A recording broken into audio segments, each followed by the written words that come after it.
операции. Битовите операции са няколко. Единият оператор, който не сме гледали до сега, е тилда. Не знам как се чете на английски, но на български му викаме тилда. Майче е тилд.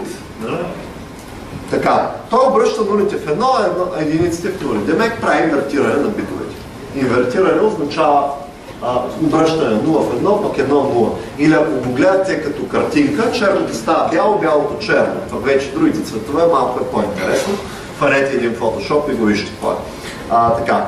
Той е като удивителното, само че удивителното инвертира само един бит, защото true или false е един бит, а това по-битово прави инвертиране. Така.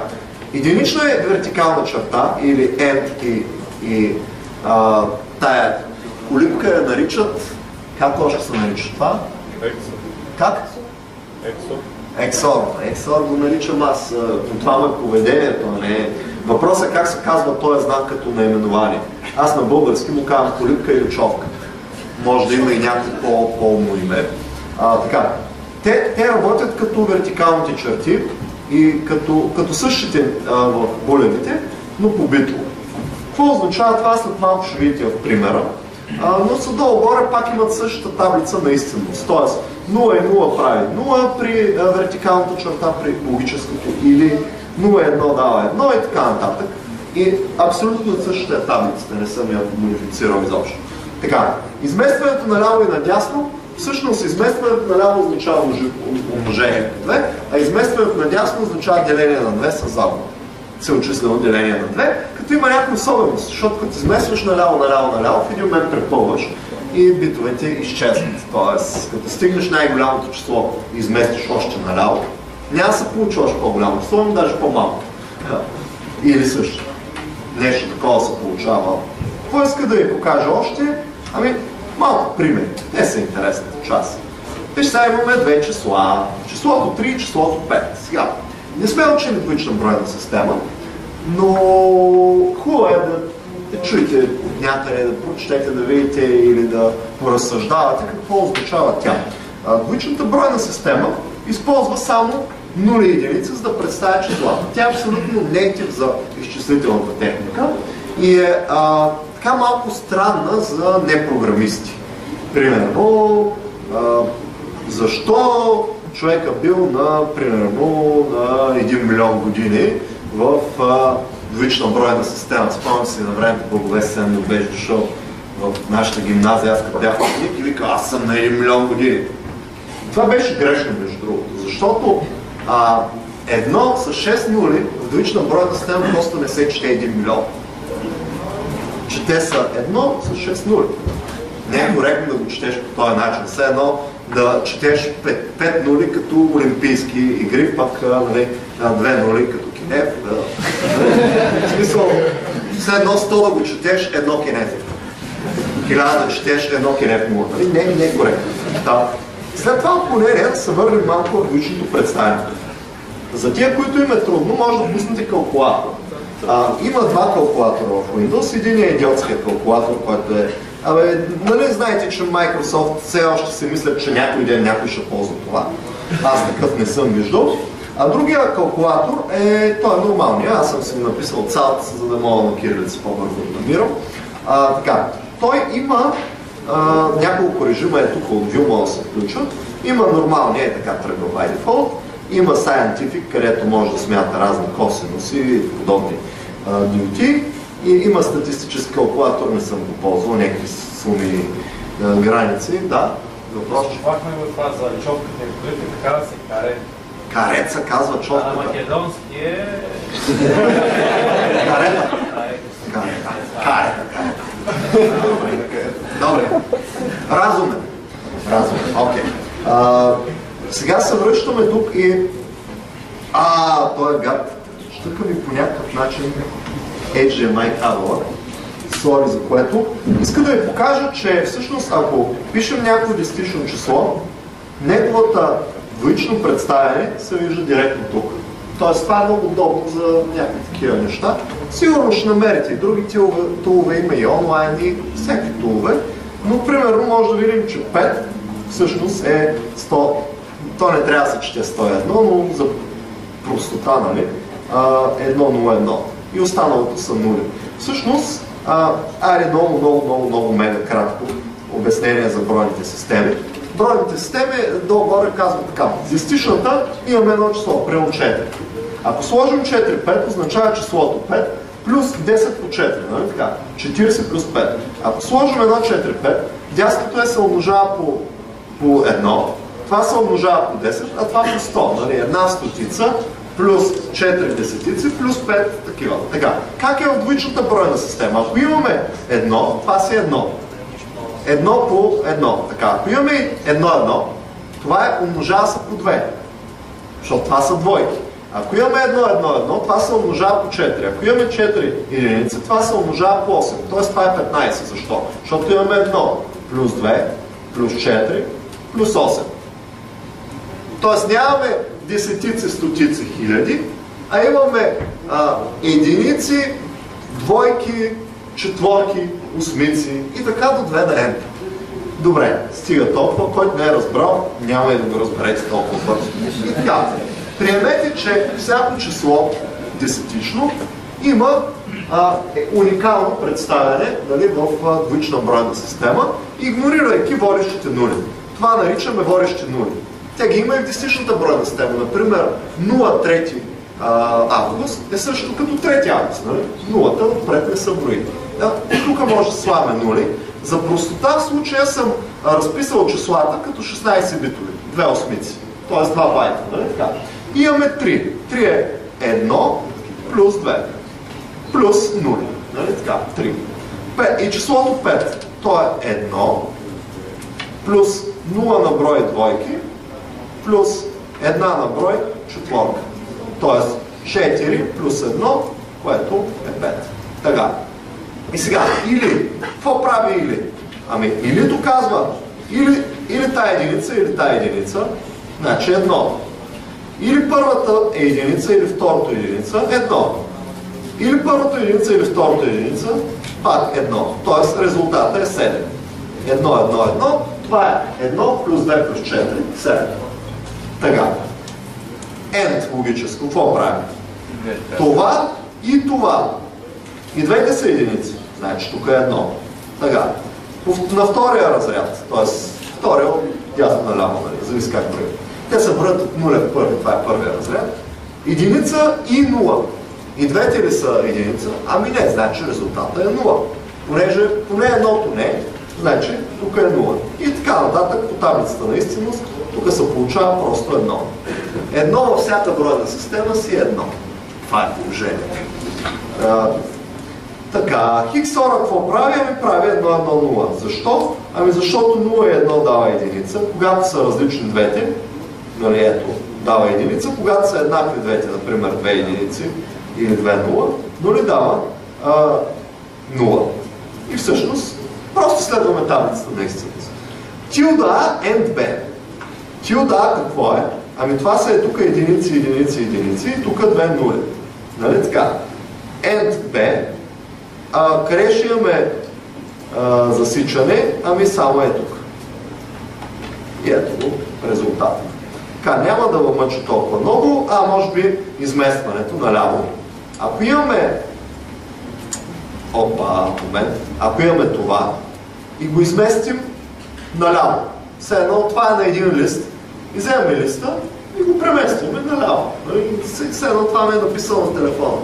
Изместваме го наляво. Какво остава от дясно? Остава една 0, нали? Когато не знаеш какво е 0. И ето. Тия 11-ки отидоха тук с едно надясно, тук се бъгна нещо. Рисувателя.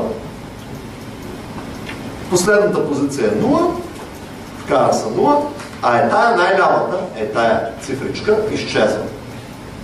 Това е изместването наляво. Тоест, изместване наляво с една позиция означава махни лявата цифра и добави от дясно 0. Това означава. Или тълкувано простичко означава умножение по 2 с загуба на най-левия бит. Тоест, когато тук имаме единица и изместим наляво, ние губим. А ако тук е 0 и изместим наляво, все едно сме умножили по 2. Защо? Защото всяка цифра е правилна да тежи 2 пъти повече. Нали така? Тоест, Ако това са единици, това са двойки, ние го правим така, че това да станат четворки, а това да станат двойки. Резултатът е умножение по 2. Така, изместваме надясно какво прави, изтриваме последната цифра и слагаме отляво 0. Това е тая операция. Еквивалентна е на деление на 2 с запад, т.е. най-десният бит. Ако е четно, означава деление на 2, ако е нечетно, означава делиш на 2 и забравяш за остатък. Целочислено деление на 2. Това са тези операции. Интересни са операциите за преместване на много позиции. Те какво правят? Те всъщност преместват, т.е. А наляво 3 пъти означава умножи по 8. Защо? Защото А наляво един път означава умножи по 2. И резултата наляво един път означава умножи по още 2. И полученото, като го изместим наляво, означава да го умножим по още 2. Демек да го умножим по 2 на трета, демек да го умножим по 8. Това означава А наляво 3 означава по 8, естествено с загуба отляво. Нали? Тоест, защото битовете са крайни. Ако имаме безкрайно дълго число, няма да има загуба. Въпросче. Преместването само за двоичния код не важи ли може за десетичен, за контролен? Значи, въпросът е дали преместването важи само за двоичния код. Не е съвсем точен този въпрос, сега ще се опитам да го обясня. Значи, ти имаш числото, например 703. Местиш го наляво и всъщност неговото бинарно репрезентиране, такова каквото е в микропроцесора и в паметта, ще се измести наляво. Но ако ти отпечаташ резултата на конзолата, ти ще го видиш десетично. Тоест, числото в десетична и двоична бройна система е едно и също. Просто на хората им е по-лесно да виждат числата в десетична бройна система, а на компютрите им е по-лесно да ги виждат в двоична. Защото за тях числата са има ток, няма ток, тук по този канал, по този кондензатор имаме ток, по този транзистор или как се наричаха там. Тия полупроводниковите елементи. Тъй наречения силици от силициева долина, няма никакъв силикон. Силикон има в Петроград. Силиция всъщност има такова свойство, че може да бъде проводим или не, според някакви там други токове, които се подават. Тоест, премето на 730 наляво няма да получим 70. Това ли е въпросът? Да, няма да получим. Въпросът е, ако получим 703 с едно надясно, дали ще получим 70? Не. Защото първо трябва 703 да го разбием в двоична бройна система и след това да го махнем последния бит и резултата да го върнем обратно в десетична. Тоест, тези оператори работят върху двоичното представяне на числата и понякога изглеждат странно. Нали? Тоест, не е лесно много да смятате с тези неща. Както ще видите в домашното, чакайте да ви покажа едно домашно. Този път, между другото, домашното ще е готово. В смисъл няма да са такива задачи, където могат да се смятат много, мисля по 3 реда. Ще има и по-сериозни домашни. И това са ето тези домашни. Например, една от интересните задачи с битове ви е ето тая. Да промените бита на дадена позиция. Например, тук ви се казва, вземайки това число, на 9-та позиция ми се зачука единичка. И всъщност от 0 ще получите 212. Друг пример е още по-интересен. Да разменим ето тези 3 бита с ето тези 3 бита. Ще кажете за какво ще ви се наложи. Много прост пример ще ви дам. Представете, че имате лампички на коледна елха. И искате да ги накарате да се движат. Виждали ли сте такива? Коледа почват всякакви или букви, ето света, редуват се. Всеки бит отговаря за една буква, защото ви имате един кабел, който е многожилен кабел, виждали сте многожилни кабели, нали? И той е закачен за един микроконтролер, който има, да кажем, 32 изходни пина. И ако искате да пуснете третия и четвъртия кабел, останалите да ги угасите, познаете какво число трябва да го изкарате на процесора. 2 на трета плюс 2 на четвърта е останалото нули. Нали? Ето ви пример за битови операции. Аз за това ви казах, че битовите операции се ползват ежедневно, постоянно и непрестанно, когато правите embedded софтуер. Аз не знам какъв софтуер ще правите. Най-вероятно ще правите единия, и другия, и третия и ще имате дълга кариера на девелопери и ще се сблъскате с всичко. Може и никога да не правите embedded, да кажете тук роботиката не ме интересува, контролерите не ме интересува, аз как работя дистанционното на колата не ме интересува, пиша на Java, край. А може и да сте на обратното, не ме интересуват тия джавари как изпълняват SQL заявки в някаква си база данни, аз искам тук да си пусна плюс 5 волта и да ми светне лампочката и да ми се включа електродвигателчето, което ще ми отвори вратата на гаража. Ако работите Home Automation, което е много перспективна наука, нали, дисциплина, много вероятно да работите с такива битища и пинища и трябва да знаете това не добре, не прекрасно, ами най-вероятно тия неща ще може да ги смятате. Като го видите това и да кажете, това е това число. Има и такива хора компютри. Затова са ви битовете, разбирате ли? Тоест, тук идеята не е да тормозя. Наистина може да се зададете въпроса, и аз съм си го задал не ли малко рано. Размишлял съм на въпроса, по-добре рано, отколкото да ги забравим и да ги пропуснем. Няма как да бъдете добри програмисти, ако не разбирате от битове. Просто компютрите работят с битове. Това е. Не може да бъдете добри доктори, ако не работите с пациенти. Нали? Не знаете, че като будеш човека, фърчи кръв. Нали? Смисъл, не можеш да игнорираш това нещо и да бъдеш лекар. Нали? Не можеш да игнорираш битовете в процесора и да бъдеш програмист. Не е окей това нещо. Така че трябва да ги научите. И затова ще имате много задачи, упражнения и изпит, разбира се, върху това нещо. Една от задачите. За съжаление, само една от задачите ще бъде изпит. И така, малко трикна. Как да разберем какво има на позиция P в числото N? Много интересно и много ежедневно се използва, ако пишете embedded software.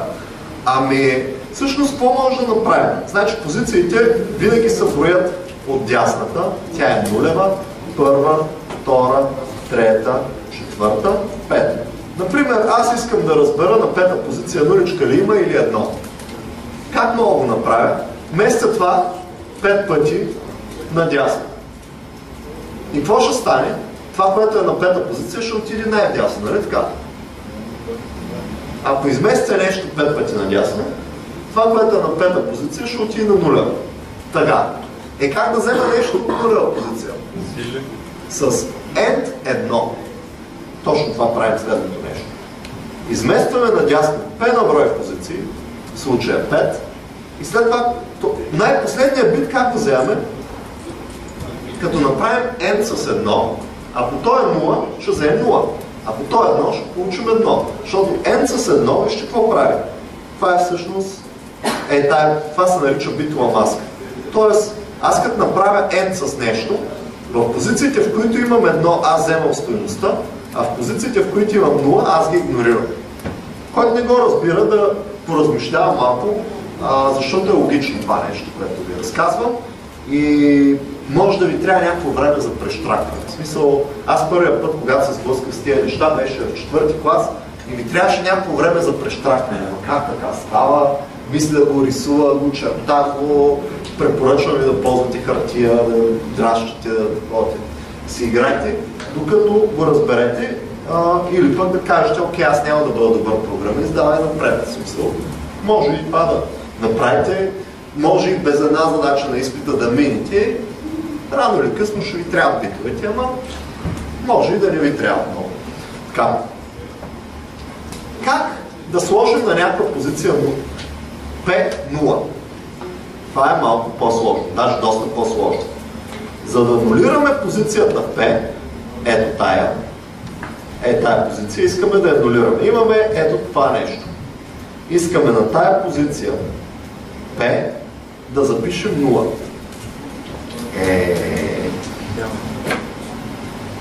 За съжаление не знам как да го оправя това. Най-вероятно трябва да сменя целият лаптоп, е доста скъп. Защото ми се е разцъкало. Не вярвам някъде да ги сменя тия неща. Не просто чисто механично прекъсване, което е лошо. Така. За да вземем само тая стойност и за да анулираме тая стойност, какво може да направим? Ако направим n с единички тук, 0 тук и единички тук, Какво ще стане? Ако направим нещо end единички, всъщност ние това нещо го прекопираме. Съгласни ли сте? Нещо end 1 е също това нещо. Нали така? А нещо end 0 означава там да сложи 0. И ние какво правим? Ние правим едно число двоично, което има навсякъде единици, без на позиция P. Там има 0. Кое е това число? Ами, това е числото 1, изместено наляво, P пъти. И след това инвертирам. Тук е малко по-сложна историята. Значи, ако вземем 0 или единица и изместим наляво P пъти, ще получим само нули на позиция P1. Нали така? Айде да почвам да рисувам по някакъв друг начин. Но парче имаме ли? Ако искаме да получим на позиция 3 единица, какво правим? Ами вземем една единица и отпред има нули, нали така? И я местим наляво 3 пъти. Ето. Местим я. 1, 2, 3 пъти. И получаваме на позиция 3 единици. В смисъл бред са от нули, нали така?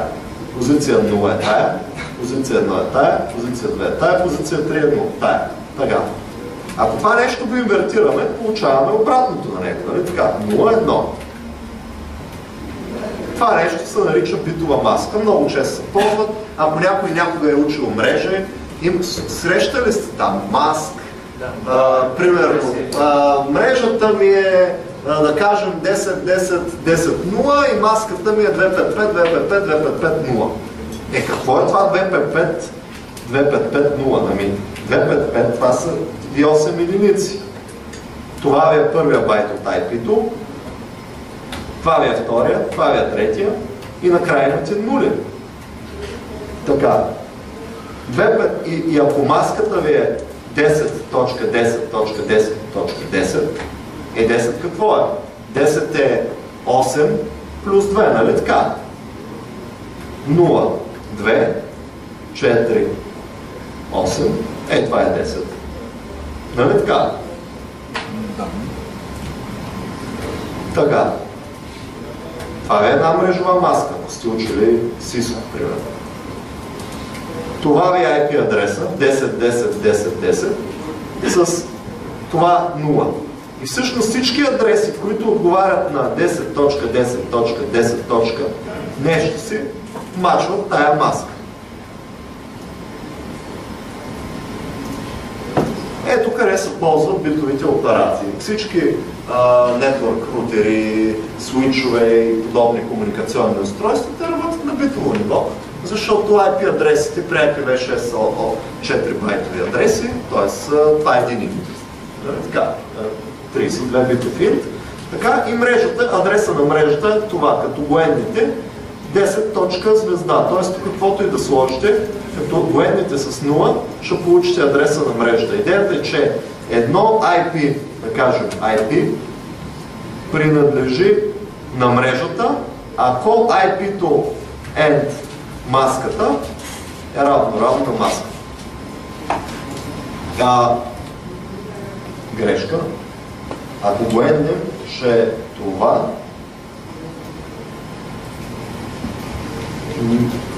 Не е точно така. IP-то end маската не е точно така. Равно е на... Тия цифри ще трябва да съвпадат, а пък тия може да са различни. Там, където е 255, нали, означава, че съвпадат цифрите, там, където е 0, означава, че са някакви други. Примерно, ако тук е, ако е там, какви бяха някакви класове мрежи, може да е нещо е такова. 1, 0. И ще ви кажат, примерно, че адресът е 10.10.10.0 слаш 30. Означава, че първите 30 бита са единици, останалите са нули. Добре. Тук много се отклоних, очевидно не съм най-големия мрежов експерт, но искам да ви кажа, че има връзка с между тия неща и че всъщност личната бройна система ви трябва, ако например ще ставате администратори, мрежари или въобще нещо с IT, защото всякакъв IT специалист, който може да си кръпнеш кабела, нали, си настроиш гейтуея и рутинг таблицата. Да, дето се вика, ако сте администратор в фирма за производство на вафли. Какво ще наемете външен експерт да ви направи мрежата ли? Че по-добре да направя външния експерт да го назначат, пък вие да освободите работното място. Много по-разумно. Аз ако съм началник, така бих подходил на цеха за вафли. Нормално. И така да се върнем наобратно, какво иска да ви покажа? Как всъщност едно число, ако искаме на позиция P да го нулираме, правим всъщност подходяща битова маска, така че всъщност едно наляво го изтегляме P позиции и получаваме нулички ето тук, единичка ето тук и нулички ето тук. И когато го инвертираме с тилдата, демек ето това, получаваме ето този резултат. Тоест, на позицията, която не интересува P, слагаме 0, на останалите слагаме единици. И когато направим END, какъв е крайният резултат? Ами началното число монулираме бит номер P. Е, това става. И така работи това нещо. Сега резултата 291 с END тилда 1 наляво P се получава 259. В смисъл това 291 и 259 нищо не ми говорят, докато не си ги разпишете в бинарен вид, където вече почват да имат смисъл. За какво ви е това? Управлявате уличен светофар, да кажем. Той какво е? Той е от един микропроцесор на един микроконтролер. Виждали сте една платка, нали така? Платката има едни кръчка. На всяко кръче има по един кабел.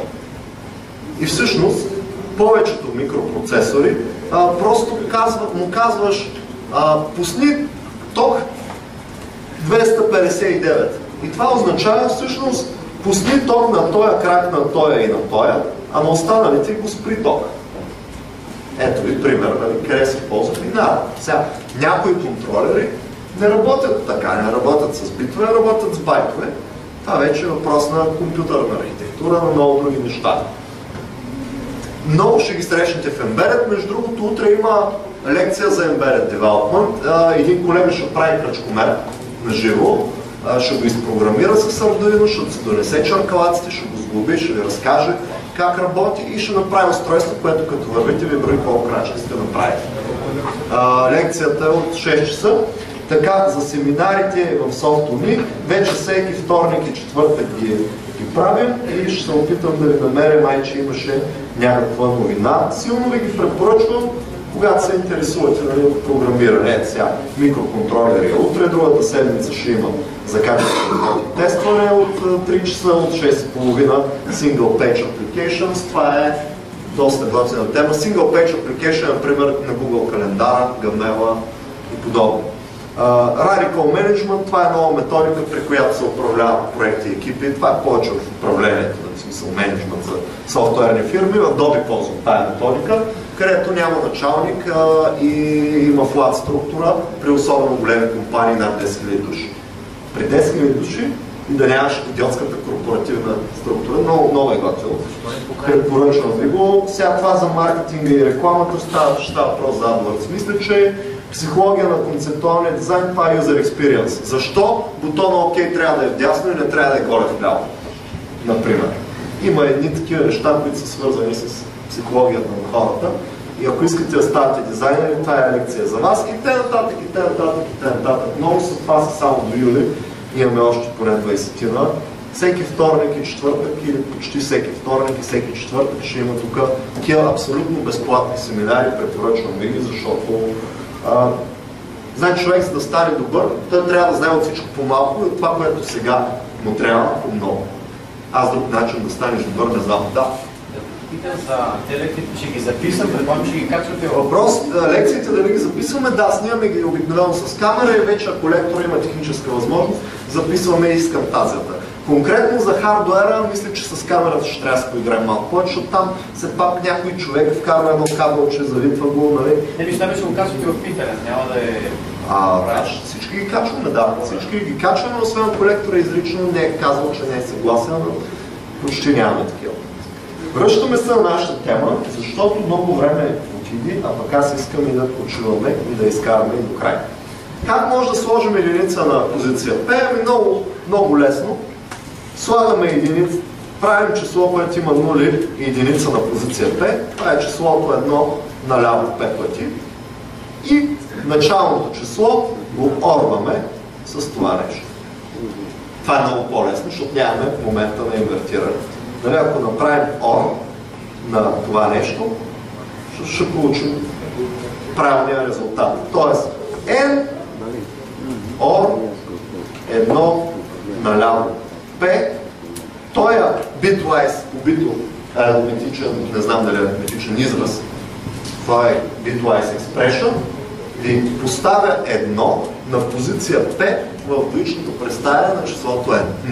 Малко сложно изглежда, но ако трябва да пуснете по 8-я бит единица, да светнете 8-та лампа подред, ако имате една лампа, която се управлява по този начин, трябва да сложите 1. Между другото, така работят LCD екраните по това, по-слабите, тия старите екрани, които бяха по телефоните, те нали са от пикселчета. Един пиксел какво е? Имате 32, имате примерно 10 числа, това са 10 реда по 32 бита. И ако сложите 8-я бит да е true, ще ви светне този пиксел. Ако сложите false, ви угасне. Как работи съвременната видеокарта? Нещо подобно, само че работи в друга бройна система. Не е двоична, защото пикселите не са на екрана светно-угаснал, а са представят по принцип от 3 байта. Red, green и blue. Тоест по 32 бита на пиксел. 2 на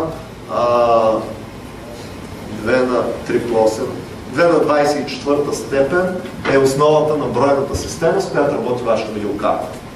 И вече има там още един режим с прозрачност, RGB и алфа канал. Но нещата са много близки и ви препоръчвам да ги научите, ако се борите да станете добри програмисти. Ако се борите да станете какви да е програмисти, може да право вземете една книжка за PHP, да почетете малко и да ходите да търсите работа в Индия или в някой сайт за фрилансери. Така, как може в C# да отпечатаме това? Едно битово число във вид на такива работи. Ами много простичко, казваме toString, convert.toString, числото запетая 2. 2 е бройната система. Ако искаме 16, ще направим числото запетая 16. Работи от 2 до 16. Не се опитвайте в бройна система 3.7, няма такава. Както и бройна система -1 не става. Те нямат и логика в тях. Бройната система е от 2 до 16 в .NET Framework. Така, и тук казвам от pad left 16 нулички, ако числото е късо, залепим отляво 16 нулички. Тук то беше с 32 го предправих и затова този резултат не е баш така. Трябва да са 16. Така. Това е просто някакъв хак, да може да се дебъгвате, нали? Защото като решавате задачи с битове, трябва човек да си погледне и да види за какво става. Тръгваме към демонстрацията. Трудно ще я разберете, защото тя е малко по-сложна за обяснение. Просто тук са дадени, нали, как работя с две числа 3 и 5, но тук нямам лесен начин да ги видя в подходящ вид двоичен. Поне аз не знам в дебъгера имаше ли някакъв начин да ги гледаме в бинарен вид. Аз не знам такъв начин. Сега това, което може да направите е да вземете 3, да пуснете този калкулатор, да го изплющите с Ctrl-V и да видите, че това е всъщност това нещо. То е разделено тук на четворки, за да ви е така са групирани по-лесно, защото една четворка битове, това е една 16-тична цифра. Така, А или Б се получават 3 единици, демек 7. И сега и да ви го демонстрирам, това е което е разписано отдясно. Тоест, няма много смисъл да ви го стартирам това, прави точно това, което вече не разказвам. Нали? Резултата е долу-горе това, което си говорихме. Ще имате няколко задачи за това нещо. Отново ви обяснявам, че ако бутате на ниско ниво, ще го ползвате постоянно. Програмирате на високо ниво, прямо правите сайтчета в интернет, може и цял живот да не ви се наложи да работите с битове. Аз съм длъжен като концептуално знание да ви го дам.